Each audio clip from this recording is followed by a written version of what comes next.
네, 계속해서 주제 설교하고 있습니다. 구약의 뒷골목 이야기, 오늘 17번째 르호보암 소통의 부재가 낳은 왕국의 그림자. 오늘 이 제목의 말씀을 통해서 함께 은혜 나누기를 원합니다. 자, 우리 시대는 정말 소통이 필요한 시대입니다. 젊은 사람들은 SNS 통해서 소통을 많이 합니다.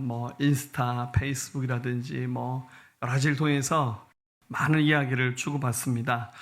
얼마 전에 우리 청소년들이 필리핀에 단기 선교를 갔다 왔잖아요. 우리 교회에서 우리 인싸도 우리 교회에서 운영을 하고 있습니다. 예, 우리 교회 인싸 아직 팔로우 안 하신 분들은 하시기 바랍니다. 얼마 전에 교회 인싸에 굉장히 많은 필리핀 학생들이 우리 교회 인싸를 팔로우하기 시작했습니다. 그래서 얘네들 다 누군가 봤더니 그 아이들 사진 속에 우리 교회 애들과 찍은 사진들이 막 올라옵니다. 우리 교회 아이들이 그 국공립학교 가서 막 공연도 하고 했잖아요. 예, 우리 교회 아이들이 거의 연예인급으로, 할렐루야. 예, 요즘 젊은 사람들은 만나면 핸드폰 번호를 주고받지 않고 인스타 DM을 주고받습니다. 우리 어른들은 이해할 수 없죠. 야, 너 번호 주고받지 그 인스타 DM을 왜 주고받냐고. 아빠, 요즘에는 핸드폰 번호 주고받지 않는다고 그러더라고요.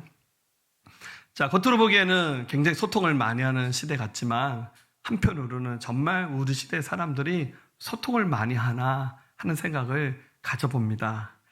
소통이란 말, 커뮤니케이션이죠. 사람과 사이에 생각과 감정과 정보를 주고받는 상호작용을 우리가 소통이다 그렇게 말합니다. 단순히 정보만 주고받는 것이 아니라 서로를 이해하고 공감하면서 경청 또 피드백하는 것들이 바로 소통의 본질입니다.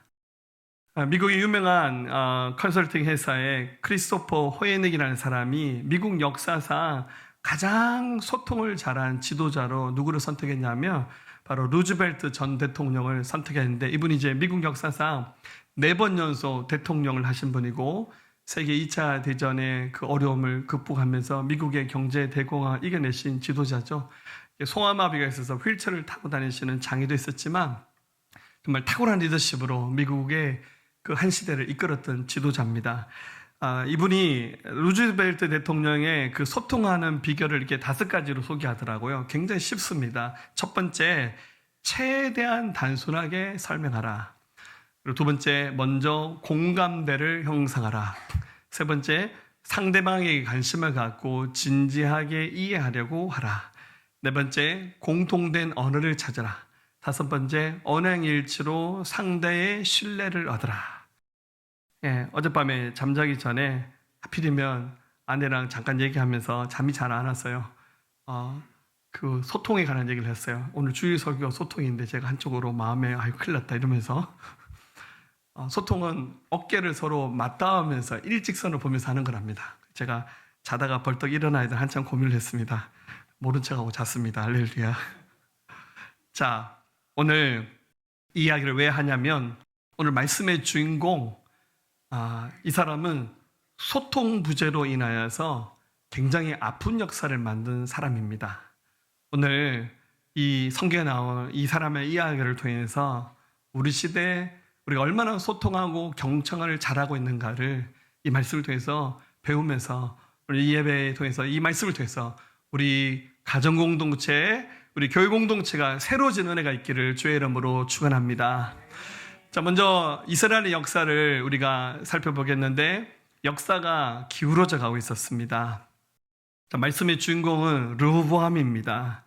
자, 이 사람 기원전 974년경에 태어난 사람이죠. 솔로몬 왕의 아들입니다. 솔로몬이 죽고 난 다음 931년쯤 이스라엘 4번째 왕으로 즉위합니다. 계산하면 나이가 40대 초반에 이스라엘의 왕이 되는 겁니다. 자, 그런데 왕이 되면서 굉장히 탁월한 리더십을 발휘해야 되는데 어찌됐는지 이 사람은 불통했고 그리고 굉장히 교만해서 이 사람을 기점으로 이스라엘 나라가 반조각이 나버렸어요. 제가 이 말씀을 좀 많이 묵상하면서 오늘 주인공 르호보암은 왜 이렇게 소통하지 못하는 사람이 되었나 굉장히 좀 고민을 많이 해봤습니다. 좀 그 원인과 그 답을 오늘 말씀을 들으면서 함께 찾으시면서 나는 얼마나 평상시에 소통을 잘하는 사람인가, 이 말씀을 통해서 스스로에게 좀 점수를 매겨보셨으면 좋겠습니다. 자, 솔로몬 왕이 죽고 난 다음 이스라엘은 왕을 새로 세울 때 왕의 즉위식을 하는, 대관식을 하는 곳이 따로 있습니다. 거긴 바로 세겜이라는 도시였습니다. 자, 그래서 그 나라의 많은 대신들이 새로 왕이 될 르호보암을 모시고 세겜으로 찾아갑니다. 1절, 2절. 르호보암이 세겜으로 갔으니 온 이스라엘이 그를 왕으로 삼고자 하여 세겜에 이르렀습니다. 자, 그런데 여기에 또 누가 찾아왔냐면 약간의 불청객입니다. 2절에 보니까 느바세 아들 여로보암이 전에 솔로몬 왕의 얼굴을 피하여 애굽으로 도망가 있더니 이제 그 소문을 듣고 여전히 애굽에 있는 중에, 자, 르호보암이라는 사람이 새로 왕으로 세워지기 위해서 세겜을 방문했을 때 이집트에 피난가 있었던 솔로몬의 신하 가운데 여로보암이라는 사람이 있는데 이미 예언이 떨어지기를 이 사람이 이스라엘 왕이 되리라는 예언이 있었어요.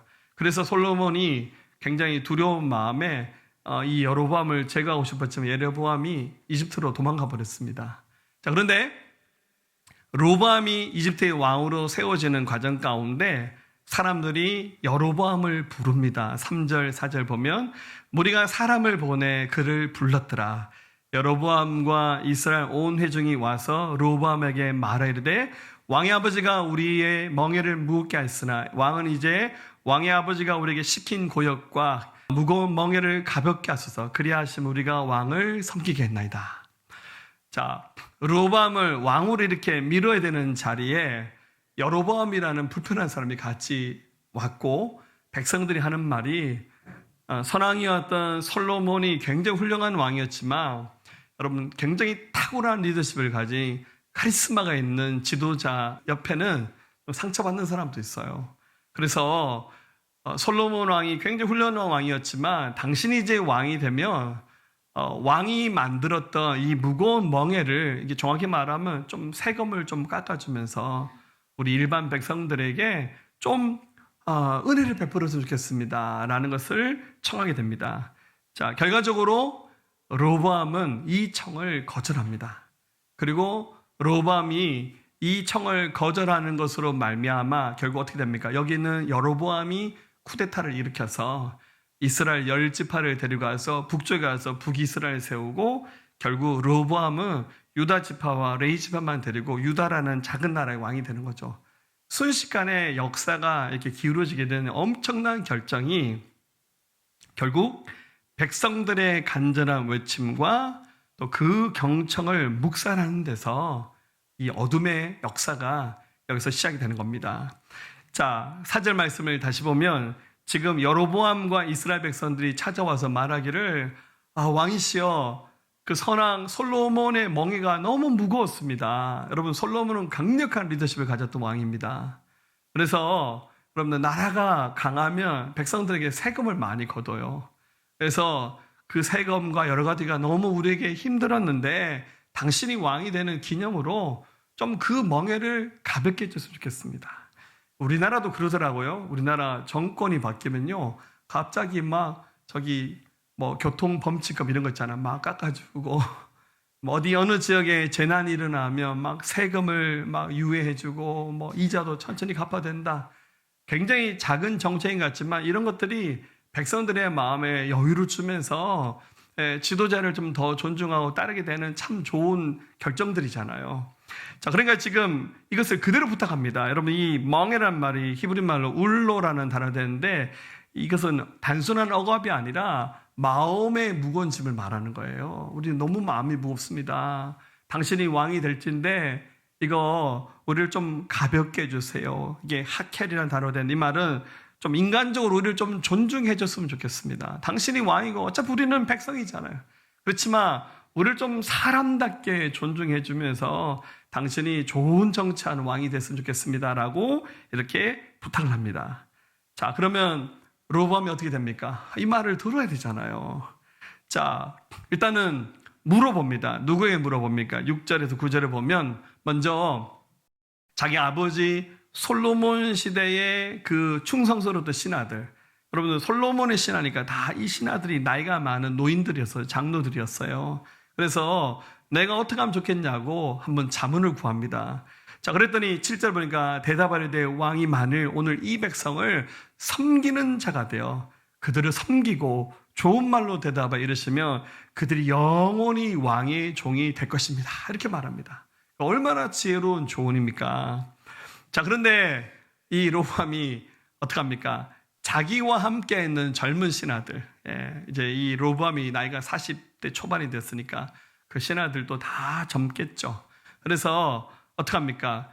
이 자기와 함께 자라났던 젊은 신하들과 의논합니다. 9절에 이르되 너희는 어떻게 자문하여 이 백성에게 대답하게 하겠느냐?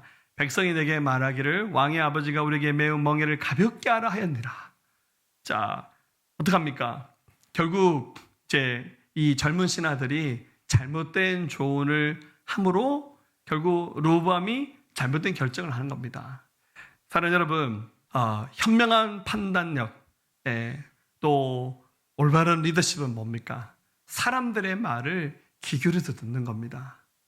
그 말 속에 그 이면속에 감정져 있는 감정도 읽어야 되고 정말 그 필요가 뭔지 그 속에서 원하는 건지 뭔지를 찾아내야 되죠. 잠언 18장 13절 사연을 듣기 전에 대답하는 자는 미련하여 욕을 당하니라. 어떡하죠? 남의 말을 듣기 전에 지혜로운 사람, 경험이 많은 사람, 지식이 많은 사람은 다 알잖아요. 그래서 어떡합니까? 답을 주고 싶어요. 우리 MBTI 얘기 많이 하죠. 당신은 T입니까? F입니까? 여러분, T인 사람은요, 감정적으로 막 얘기하는 거 들어보면요, 힘들어요. 제가 그렇습니다. 저도 T거든요. 그래서 너무 감정적으로 앞뒤 없는 얘기 많이 들으면 저도 공감을 잘하고 노력하는데 저도 듣다 보면 저도 모르게 이렇게 되더라고요. 그러니까 여러분들 다른 사람의 얘기를 끝까지 들어야 돼요. 근데 듣지 못하고 어떡합니까? 먼저 결론을 내리고 싶고 뭔가 해법을 찾아서 솔루션을 제시하고 싶어요. 그래서 사실 자기 고민을 말하는 사람들이 자기 인생의 문제의 답을 모르겠습니까? 사실 답은 다 알아요. 이성적으로 생각하면 본인이 말하는 모든 것들의 답을 다 알아요. 정말 원하는 것은 뭡니까? 누군가가 좀 덜어줬으면 좋겠다. 유명한 상담자 로저스가 우리의 이야기는 들어주는 것을 통해서 50% 이상이 이미 치유가 된다고 그렇게 말했죠.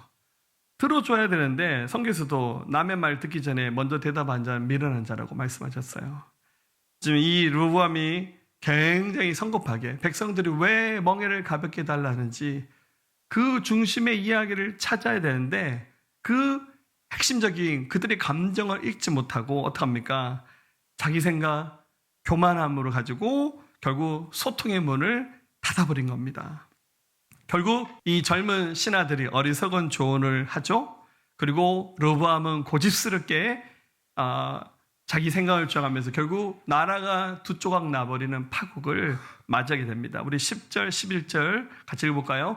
함께 자라는 소년들이 왕께 아뢰어 이르되 이 백성들이 왕께 아뢰기를 왕의 부친이 우리의 멍에를 무겁게 하였으나 왕은 우리를 위하여 가볍게 하라 하였은즉 왕은 대답하기를 내 새끼손가락이 내 아버지 허리보다 굵으니 내 아버지께서 너에게 무거운 멍에를 매게 하였으나 이제 나는 너에게 멍에를 더욱 무겁게 할지라 내 아버지는 채찍으로 너를 징계하였으나 나는 전갈 채찍으로 너를 징계하리라 하소서. 이게 막 듣기만 해도 낯뜨거운 얘기입니다. 말하기를 나의 이 새끼손가락이 이게 히브리 말로 카톨이라는 단어인데 이 말을 새끼손가락으로 번역했어요. 그러니까 내 새끼손가락이 우리 아버지 솔로몬의 허리보다 굵다는 거예요. 여러분 솔로몬은 40년간 왕을 했으면서 백성의 존경을 받는 정말 역할을 감당했던 사람이잖아요. 이제 갓 왕이 되려고 하는 이 젊은 로보암이 리더십이 있은들 얼마나 있고 업적이 있은들 얼마나 있습니까? 이제 갓 왕이 되느냐 마느냐 하는 이 자리에서 내 새끼손가락이 우리 아버지 허리보다 굵다고 말도 안 되는 이런 교만한 거짓된 말을 로보암이 쏟아내는 거예요. 그러니까 이스라엘 백성들 특히 여로보암은 또 야망 있는 사람 들으니까 기가 찬 거예요. 아이고 저 자식 왕으로 세웠다가 이 나라 말아먹겠다. 그래서 어떡합니까? 백성들이 르호보암을 인정하지 않게 됩니다. 잠언 12장 15절 미련한 자는 자기 행위를 바른 줄로 여기나 지혜로운 자는 권고를 듣느니라. 여러분, 독선이라는 게 뭡니까? 자기가 다 맞다는 거예요. 내 생각은 많으니까 들으라 너요, 들으라 아내요, 들으라 남편이요, 들으라 애들아. 내 생각이 맞으니까 너희는 무조건 나 따라와야 된다. 물론 여러분, 때로는 그런 리더십이 필요할 때도 있겠죠. 그러나 진정한 리더십은 자기가 다 옳다고 생각하고 판단하는 것이 아니라 여기 있는 원로들의 지혜로운 말을 지혜롭게 경청하고 아집과 독선을 버리고 정말 겸손하게 하나님의 뜻을 따르고 또 왕으로서 백성들을 정치할 때 어떻게 해야 될지를 잘 살피는 거예요. 사랑하는 여러분, 우리는 영적인 분별력이 필요한 시대에 살고 있습니다. 여러분, 우리 시대는요, 지식이 남많은 시대입니다. 너무 지식이 많아요. 사람들이 모르는 것이 없어요. 이제 AI에게 물어보면 다 가르쳐줍니다. 지식, 경험, 문화, 종교, 정치, 너무 많은 가치관들이 서로 충돌하고 있고, 또 우리가 정신 차리지 않으면 잘못된 가치관에 잘못된 정치, 가짜 뉴스에 속아 넘어갈 수 있어요, 여러분들. 특히 여러분들, 우리가 가장 경계해야 될 세상은 죄송하지만 미디어입니다, 여러분들. 여러분들 포털 사이트에 나오는 뉴스들, 유튜브에 나오는 것들 여러분 다 믿지 마세요. 굉장히 잘못된 정보들, 사람을 혹하는 것들이 굉장히 많습니다. 여러분 특히 뉴스라든지 여러분들 하다못해 어디 쇼핑하는 앱 이런 데도요, 다 알고리즘이 발생하거든요. 희한하게 여러분들, 저는 이제 인터넷 쇼핑할 때 저희 집은 쿠팡을 주로 많이 이용합니다. 할렐루야. 쿠팡하고 아무 상관없습니다. 쿠팡에서 뭐 하나 살까 고민하다가 안 샀어요. 그러면 그 다음에 제 컴퓨터로 뉴스를 보고 하면 옆에서 쿠팡에서 광고가 떠요. 근데 뭐냐면 제가 쇼핑하던 것이 계속 나와요. 너 그거 끝까지 사라. 이게 뭐냐면 알고리즘이 발동을 하는 거거든요. 유튜브에서 여러분이 관심 갖는 거를 이렇게 영상을 보잖아요. 그 다음에 열면 계속 비싼 영상들이 계속 나와요. 건강, 어떤 목사님은 청소에 대해서 그렇게 열심히 가지고 본대요. 그러니까 청소 영상이 계속 뜬대요. 정치에 관심 있는 분들은 계속 정치와 관계에 대한 알고리즘이 뜨는데 굉장히 잘못된 정보들이 많습니다. 여러분, 우리 조금 아날로그 시대로 돌아가야 될 것 같아요. 좀 마음 같아서는요, 유튜브, 여러분들 인터넷 선 잘라버리고요, 우리 교회에도 디지털 문명들 한번 셧다운 해버리고 정말 아날로그 돌아가서 이렇게 성경책 쳐다보면서 그렇게 예배했으면 좋겠어요. 너무 이렇게 미디어에 우리가 노출되다 보니까 굉장히 강력한 자극, 도파민에 중독된다 그러잖아요. 강력한 거 아니면 사람들이 반응을 안 하는 시대가 돼버렸어요. 여러분, 모든 분별력, 우리의 모든 삶의 기준은 바로 하나님 말씀이 되어야 됩니다. 성경이 우리 삶의 가치가 되고 모토가 되어야 되고 우리 삶의 모든 기준이 되어야 됩니다. 안타깝게도 르호보암은 그런 인생을 살지는 않았던 것 같아요. 제가 초반에 르호보암은 왜 이렇게 소통을 못하는 사람이었나 좀 고민을 해봤는데요. 여러분, 솔로몬이 굉장히 괜찮은 왕이었지만 솔로몬이 그 인생 중반에 방황도 많이 했거든요. 그 결정적인 사건이 여러분, 솔로몬이 아내가 1000명이었습니다. 왕비가 700명에 후궁이 300명이었어요. 이게 보통 사람이라면 할 수 없는 길을 걸어갔어요. 그런데 그 1000명의 왕비 가운데 성경에 이름이 기록된 왕비는 딱 한 명밖에 없어요. 바로 오늘 성경에 나오는 이 르호보암을 낳았던 나아마라는 사람인데 이 사람 역시 암몬 출신의 이방인이에요. 여기는 몰렉신을 섬기는 이방 나라입니다. 그러니까 솔로몬이 여러분 아내가 1000명이 되고 그 아래 자녀들이 엄청나게 많았잖아요. 그러니까 이 르호보암이라는 사람이 자기 아버지와 소통을 하면서 자란 사람은 아니지 않을까, 자기 어머니와 제대로 소통하면서 자랐을까 좀 의심을 한번 가져보는 거예요. 이게 소통하는 거는 배우는 거잖아요. 여러분, 성경적인 소통과 경청이 뭡니까? 제가 한번 정리해 봤는데요. 첫 번째는 말하기 전에 먼저 듣는 겁니다. 야고보서 1장 19절 같이 읽어볼까요? 내 사랑 형제들아 너희가 알지니 사람마다 듣기는 속히하고 말하기는 더디하며 성내기도 더디하라. 아멘. 어떻게 듣는 것은 속히하고 말하는 것은 한번 쉬어 가셔야 돼요. 예, 좀 더 천천히 하시고 많이 듣는 것이 성경적인 소통이고 경청의 첫 발걸음입니다. 두 번째, 사랑과 은혜로운 말을 사용하셔야 됩니다. 골로새 4장 6절 읽어봅니다. 너희 말을 항상 은혜 가운데서 소금으로 맛을 냄과 같이 하라. 그리하면 각 사람에게 마땅히 대답할 것을 알리라. 예, 소금으로 맛을 낸 것처럼 감칠만한 조미료로 간을 한 것처럼 여러분 은혜로운 말, 사랑의 언어를 쓰셔야 돼요. 굉장히 폭력적인 언어들, 상대방을 비난하고 비하하는 감정을 긁는 그런 언어들은 소통을 막습니다. 세 번째, 정직하게 진실되게 진리를 말해야 됩니다. 에베소 4장 15절 오직 사랑 안에서 참된 것을 하여 범사에 그에까지 자랄지라. 그는 머리니 곧 그리스도라. 거짓 없이 진실되게 말하십시오. 그러면 상대방의 마음을 열 수 있습니다. 그리고 우리의 말의 모든 기초는 하나님의 말씀, 진리가 되어야 됩니다. 네 번째, 분노를 조절하며 온유한 태도로 말하는 것이 소통의 시작입니다. 잠언 15장 1절 읽을게요. 유순한 대답은 분노를 쉬게 하여도 과격한 말은 노를 격동하느니라. 아멘. 자, 우리 아내와 남편 사이 소통하잖아요. 예, 우리 남편들이 그런 말 합니다. 우리 여보는 나한테 자꾸 명령한다고. 오빠한테 부탁하면 안 시킨 것도 해줄 건데 자꾸 여보한테 명령하니까 하기 싫다고 이렇게 말합니다. 그랬더니 아내들이 뭐라 말하냐면 우리 남편은 기머거리라고. 얘기해도 안 들으니까 나중에 좋은 언어가 나는데 여봐 하면서 하라고. 네, 누구 말이 맞는지 보십시오. 여러분 감정이 섞인 언어는 소통이 아닙니다. 온유하고 부드러운 태도로 대화하는 것을 시작하셔야 됩니다. 다섯 번째, 불필요한 말과 험담을 피하셔야 됩니다. 에베소 4장 29절 읽어볼게요. 무릇 더러운 말은 너희 입 밖에도 내지 말고 오직 덕을 세우는데 소요운 대로 사람 말을 하여 듣는 자들에게 은혜를 끼치게 하라. 네, 불필요한 말, 알아도 봐도 덕이 안 되는 말은 안 하셔도 됩니다. 근데 어떻게 말합니까? 내가 너니까 얘기한다고. 나는 틀린 말 안 한다고. 나는 팩트만 말한다고. 그런데 팩트에 사람의 인생이 달라지지 않아요. 여러분 담배 갑에 뭐라 했겠습니까? 폐암 걸리신 분들 막 사진 막 붙여놨잖아요. 흡연은 암을 유발할 수 있습니다. 팩트잖아요. 그거 보고 여러분들 담배 찢어서 버립니까? 더 사죠.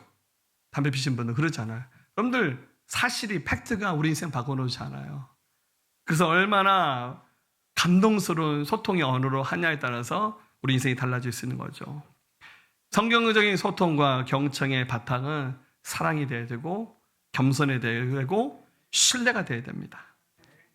자, 다시 돌아와서 결국 르호보암의 이 소통 부재는 이스라엘 왕국의 분열과 공동체의 깨어짐을 가져오게 됩니다. 자, 15절, 16절 왕이 같이 백성의 말을 듣지 않았으니 이 일은 여호와께로 말미암아 난 것이라. 여호와께서 전에 실로 사람 아히야로 느바세 아들 여로보암에게 하신 말씀을 이루게 하심이더라. 여로보암이 왕이 된다는 예언이 있었거든요. 16절에 온 이스라엘이 자기들의 말을 왕이 듣지 아니함을 보고 왕에게 대답하이르되 우리가 다윗과 무슨 관계가 있느냐? 이 세 아들에게서 받을 유산이 없도다. 이스라엘아 너희의 장막으로 돌아가라. 다윗이여 이제 너는 내 집이나 돌아보라고 이스라엘이 그 장막으로 돌아가리라.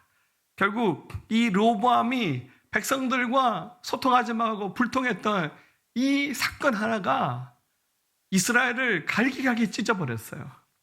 결국 10지파가 여로보암이라는 솔로몬의 신하를 따라가서 북쪽에 북이스라엘을 세우고 결국 르호보암은 유다 지파와 레위 지파만 데리고 유다에 가서 작은 나라, 우리 그래서 남유다라 부르죠. 이스라엘이 갈라졌는데 북이스라엘은 훨씬 더 큰 땅을 차지하고 큰 나라가 되어버렸어요. 유다는 예루살렘 겨우 차지하면서 작은 나라로 몰락하게 되는 비운의 역사가 여기서 시작된 겁니다. 이스라엘아, 너희 장막으로 돌아가라. 이것은 단순히 한 공동체의 깨어짐이 아니라 이것은 정말 비극적인 역사가 여기서부터 시작이 되는 거예요. 여러분, 우리 대한민국에서 기도하셔야 됩니다. 해방 이래 이렇게 우리 대한민국이 서로 갈라진 때가 있었나 하는 생각이 들 만큼 여러분, 우리나라가 지금 좌우로 분열됐어요. 여러분, 그러나 보수도 진리가 아니고 여러분들 진보도 진리가 아닙니다. 여러분, 교회는 정치와 분리되어 있습니다. 우리 침례교단 헌법에도, 그리고 여러분들 전 세계 모든 신학자들이 이구동성론 말하기를 교회는 세상 정치와 분리돼서 세상의 빛과 소금이 되면서 이 시대의 어둠을 밝히는 진리를 선포하는 역할을 해야 됩니다. 역사적으로 교회가 정치와 결탁돼서 정치의 신여 역할을 했던 적이 많이 있었어요. 근데 여러분들, 아무리 훌륭한 정치도 세월이 흘러가면 타락하고 깨집니다. 그러면 결국 어떻게 됩니까? 복음도 교회도 함께 무너지는 거예요. 여러분, 이 세상의 나라의 정치는 절대로 완전하지 않아요. 우리는 하나님의 백성으로 하나님의 통치를 받으며 우리는 하나님의 나라를 꿈꾸는 사람들입니다. 여러분들, 이 땅의 이 혼란스러움이 속히 종식되면서 정말 우리나라의 많은 지도자들이 정말 소통 잘하며 백성의 말을 귀 기울일 수 있는 그런 리더들이 많이 세워졌으면 좋겠습니다. 할렐루야. 안 되면 제가 나갈까요? 할렐루야. 그런 일은 가능성이 1%도 없습니다. 여러분, 교회도 공동체입니다. 여러분, 가정도 공동체입니다. 두세 사람이 내 이름으로 모인 곳에 내가 함께 하겠다고 약속해 주셨어요.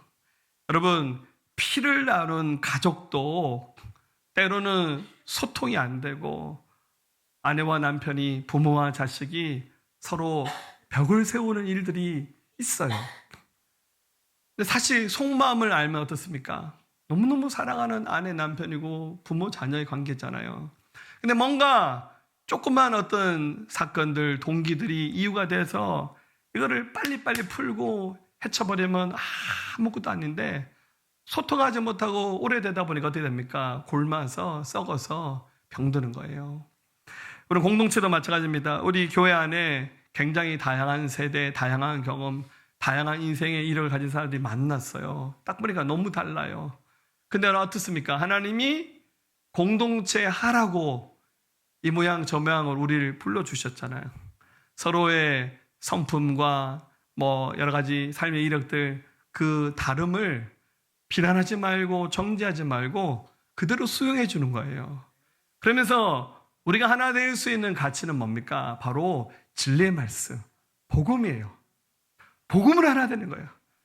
하나님을 사랑하는 거예요.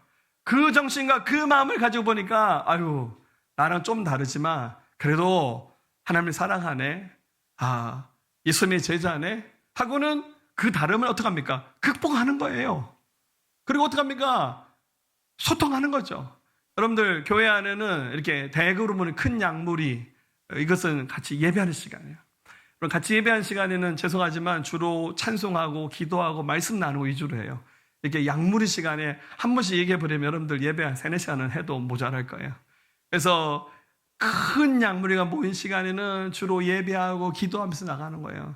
그러나 작은 양무리가 모인 장소, 적어도 10명 이하의 우리 목장, 구역 모임, 우리 교회는 목장입니다. 셀 모임 하면서 그 자리 때는 한 사람 한 사람씩 얘기해도 괜찮아요. 같이 말씀을 나누면서 은혜 받았던 간격들 나누고, 또 말씀이 자기 속에 와닿으면서 뭔가 부딪혔던 부분들, 그거 힘든 것도 같이 토하고, 기도 제목 있으면 함께 나누고, 그렇게 하다 보면 서로 다른 사람들이 말씀 안에서 다 하나가 돼가면서요, 조금 다르지만 그 다름을 충분히 용납하고 수용하는 겁니다. 에베소서 4장 2절 4절 모든 겸손과 온유로 하고 오래 참음으로 사랑 가운데 서로 용납하고 평안에 매는 줄로 성령이 하나 되게 하신 것을 힘써 지키라. 몸이 하나요 성령도 한 분이시니 이와 같이 너희가 부르심의 한 소망 안에서 부르심을 받았느니라. 그게 바로 우리가 회복해야 될 소통해야 될 우리의 가정 공동체, 교회 공동체입니다. 시편 133편 1절 말씀처럼 형제가 연합하여 동거하며 어찌 그리 선하고 아름다운지요. 여러분, 교회는 바로 그런 곳이 되어야 됩니다. 근데 여러분들 오늘 그런 분은 없겠지만 교회 가는 순간 오늘 교회 가기 싫다, 누구 얼굴 쳐다보기 싫다, 그런 분 아무도 없죠. 여러분들 하루 일과를 마치고 집으로 돌아가는 시간, 나는 집에 가는 시간이 제일 즐겁다. 우리 어머니 아버지, 우리 엄마 아빠 얼굴 보는 시간이 제일 기대되고, 우리 아내를 보고 남편을 보고 자녀를 보는 시간이 제일 기대된다. 이게 여러분들 소통이 되는 가정이라는 뜻이에요. 근데 집에 가기 싫어요. 그리고 대화하기 싫어요. 등 돌립니다. 공동체 안에서도 나 목장 모임 가기 싫다, 아무개 집사 꼬라지 보기 싫어서 안 갈란다, 이러시면 안 돼요. 여러분들, 그건 절대 주의 뜻이 아니고, 결국 르호보암이 소통 한 번 잘못했는데 그의 이 잘못된 결정이 이스라엘 나라를 두 동강 내버리고 정말 분열의 역사를 만들었던 이 안타까움을 보면서 우리가 정말 더 많이 섬기는 삶이 되겠구나, 이것을 각오하고 결단하시기를 주의 이름으로 축복합니다. 그리고 주님이 찾으시는 사람은 어떤 사람일까요? 소통하고 경청한 사람입니다. 한자 말로 소통이라는 말의 소자는 말은 숨통이 트이다, 혹은 간격이 빡빡하지 않다는 뜻의 성글다라는 뜻이 이 소자라는 말에서 나왔고요. 통이란 말은 길용자와 대롱용자가 합쳐진 말입니다. 즉 속이 빈 피리가 피리처럼 곱게 뻗은 길이다라는 뜻을 가지고 있습니다. 즉 구멍이 있어야 바람이 잘 통하듯이 소통하면서 다른 사람들의 관계에서 좀 구멍을 남겨놔야 돼요. 상대방의 감정과 생각을 충분히 내가 받아들일 수 있는 넉넉함이 있어야 돼요. 그리고 나의 의도와 상대방의 의도 사이에 길이 있어야 됩니다. 그 길을 함께 걸어가는 것이 그게 바로 소통입니다. 의외로 말 잘하는 사람들이 소통 더 못합니다. 왜 그런지 아세요? 자기 생각이 다 자꾸 맞다고 자기 얘기만 자꾸 하거든요. 오히려 말 못하는 사람이 더 소통 잘할 수 있어요. 유명한 소통 전문가 중에 김창옥 교수라는 분 계시죠? 이분들 그렇지 않으시죠? 이분 강의 많이 들으셨을 겁니다. 이분이 남들에게는 소통 전문가로 불려졌지만 자기에게는 한 가지 아픈 핸디캡이 있는데 자기 아버지와 소통 못했다는 얘기를 자주 하더라고요. 이분이 이제 제주도 출신이더라고요. 아버지가 귀가 좀 어두우셨대요. 그러니까 조곤조곤 얘기하면 소통이 잘 안 되죠. 여러분들 사랑합니다 이렇게 말하면 여러분들 그게 사랑한다는 뜻이 아니라 그 사람 잡는 얘기잖아요. 그러니까 이게 아버지와 커뮤니케이션이 너무 안 돼서 자꾸 아버지와 소통하지 않고 아버지와 같이 있으면 외국인이랑 같이 있는 거하고 불편했다는 얘기를 들은 적이 있습니다. 근데 그가 하는 말이 마음만 먹었으면 얼마든지 자기 아버지와도 소통할 수 있었는데 자기 안에 어떤 선이 있었냐면 내가 무슨 말을 해도 소용이 없을 거야. 그 사람은 안 들을 거야. 내 말을 이해하려 하지 않는다라고 그렇게 이미 마음의 문을 닫아버리는 거죠. 마음의 문 여십시오. 오늘 주일 설교 준비하면서 오늘 왜 나는 이런 주제로 설교를 하게 됐나 제가 한참 후회했어요. 왜냐하면 오늘 얘기가 좀 어려운 얘기더라고요. 그래서 하나님 그래도 오늘 이 말을 통해서 하나님 하시고자 하는 주님의 뜻을 믿고 오늘 준비한 설교를 합니다. 상대방을 믿어주세요. 신뢰해 주십시오. 제가 새해가 되면서 결심한 게 하나 있습니다. 굉장히 작은 건데요. 우리 교회 아이들만 보면 한 번씩 알아주자. 제가 그 각오를 했어요. 그래서 우리 교회 유치부 아이들부터 우리 아동부 아이들 볼 때마다 이리 와 한번 안아주면 사랑한다 얘기했어요. 근데 아이들 반응이 목사님 왜 이러지 하면서 안 와요. 이리 와 빨리 와 빨리 와. 특히 큰 애들은 더 안 와요. 우리 청소년들은 제가 안으려면 도망갑니다. 근데 제가 억지로 막 안고 안으면서 사랑한다 사랑한다 얘기해 줬어요. 저도 제 경험에 저희 부모님 세대도 옛날 분들이잖아요. 부모님에게 사랑한다, 내가 너를 믿어줄게, 이런 말 거의 못 들어보는 것 같아요.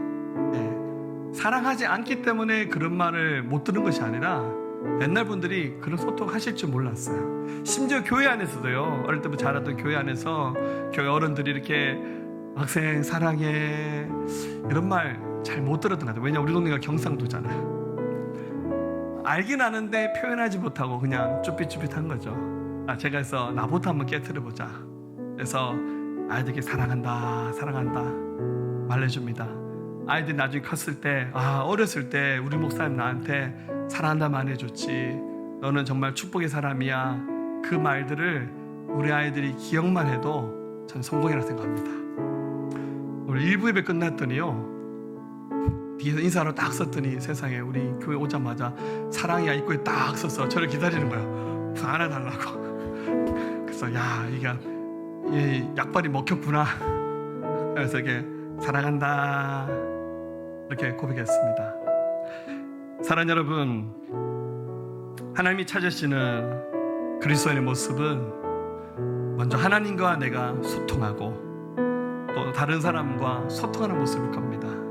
좀 불편한 것이 있고 좀 껄끄러운 것이 있다면 여러분들 그 보이지 않는 장벽, 천정 유리창을 깨트리면서 소통하시면서 권위적인 태도나 말이 아닌 겸손한 경청과 소통으로 우리 가정 공동체 살리시고 교회 공동체 일으키고 직장 공동체 새롭게 하면서 하나님 안에서 하나님이 복 주실 수밖에 없는 피스메이커를 가시는 저와 여러분 될 수 있기를 우리 주님의 이름으로 축원합니다. 정결하게 하는 셈이 나의 앞에 있도다.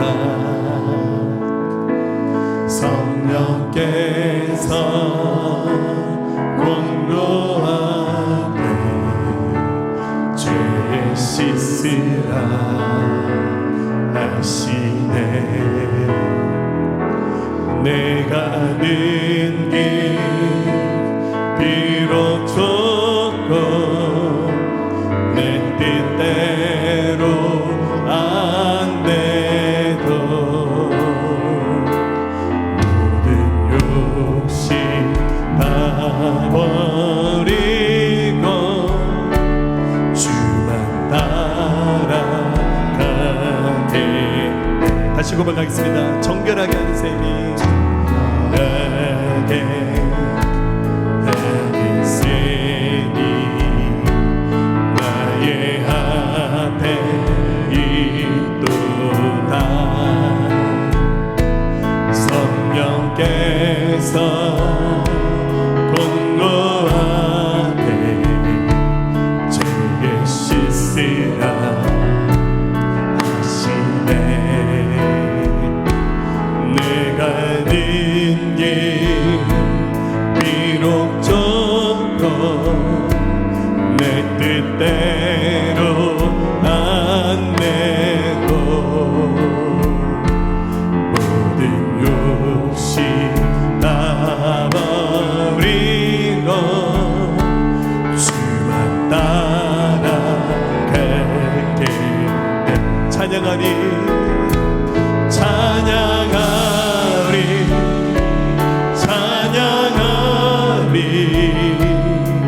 주님 나라 어린 양 주께 영광 돌리어라. 우리 죄 씻어준 성내 찬양하리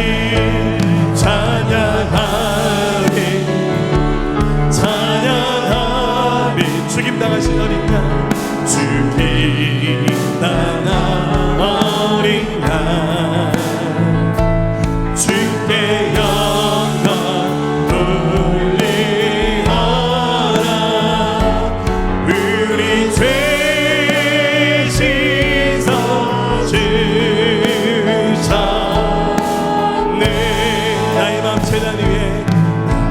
손을 좀 고백할까요? 죄악 위에 붉게 같이 타올라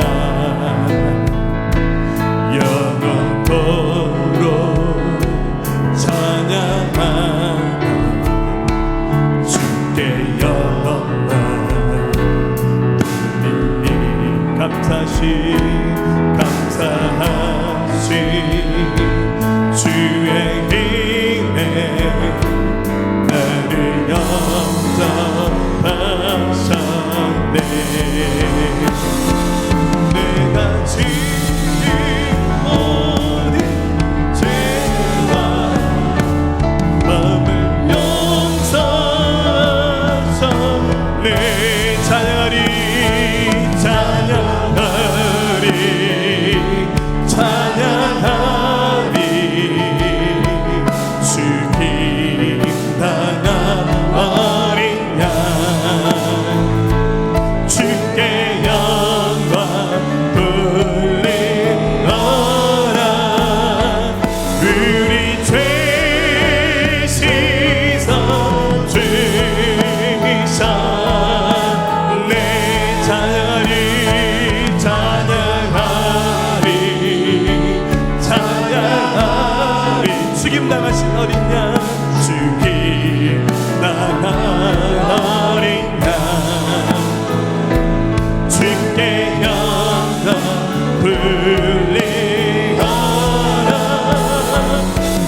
우리 죄 씻어 주셨네 우리 죄 씻어 주셨네 우리 죄 씻어 주셨네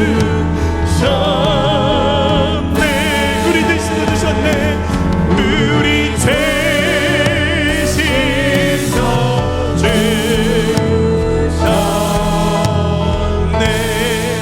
아멘. 하나님 아버지, 오늘 이 말씀처럼 우리 가정 안에, 우리 교회 공동체 안에 하나님 나라 임하게 하시고, 또 서로의 말을 경청하고 또 소통하고 공감함으로 우리의 삶이 회복되는 축복의 주인공들이 되게 하여 주옵소서. 이제는 우리 주 예수 그리스도의 은혜와 하나님 아버지의 무한하시고 극진하신 사랑하심과 성령님의 감화감동 내주 역사 충만 교통하심이 오늘 예배한 사랑하는 성도들의 모든 심령 가운데, 이들 가정과 일터와 나라 민족과 모든 열방 가운데 지금부터 영원토록 함께 하옵시기를 간절히 축원하옵나이다. 아멘.